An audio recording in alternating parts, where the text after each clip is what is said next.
Okay.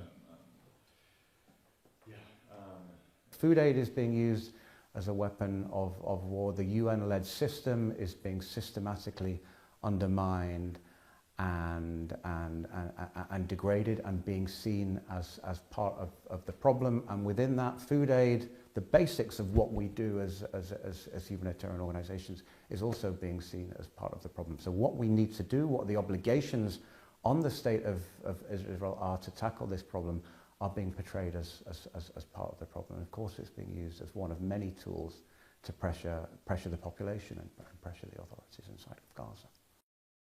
I mean, I don't call 20 people being killed a mishap. So on this, we call for an immediate, as we always do, an immediate, independent, impartial investigation to figure out what happened. But we've said this so many times now, it's almost impossible to say these words without them sounding hollow. Of course, the international media is not being allowed in, so people whose job it is to tell the truth objectively are not being allowed in to tell the story. The voices of aid organizations on the ground, such as UNRWA, are being silenced, and the voices and the lives of journalists, so many have been killed over the course of the war, more than in any wars, you know, that we've seen to date, are also being silenced. So it's hard not to see this as part of an overall effort to keep things quiet inside of the Gaza Strip.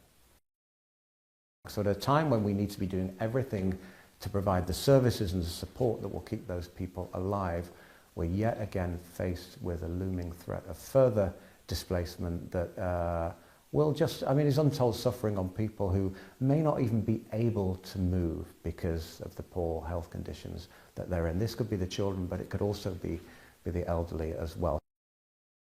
So you've got a population that's living in abject fear, in abject cruelty, abject humiliation, that has no control whatsoever over their day-to-day, their minute-to-minute lives. And if we just think for a minute about what that means for any human being, but what it means for parents, what it means for children who've grown up knowing nothing but this. So, but I think what this also takes away, if this operation goes ahead, is the last hope that people have got that this is going to come to an end that is in their best interests, because it won't be over when Gaza City is bombed to the ground, because there'll always be something more to bomb until there is nothing left. So it has the symbolism of it being the kind of capital city, but this totemic sense of, well, this is, if this is allowed to go ahead, then all hope is gone that we're ever going to see the end to this. So it has all sorts of impacts.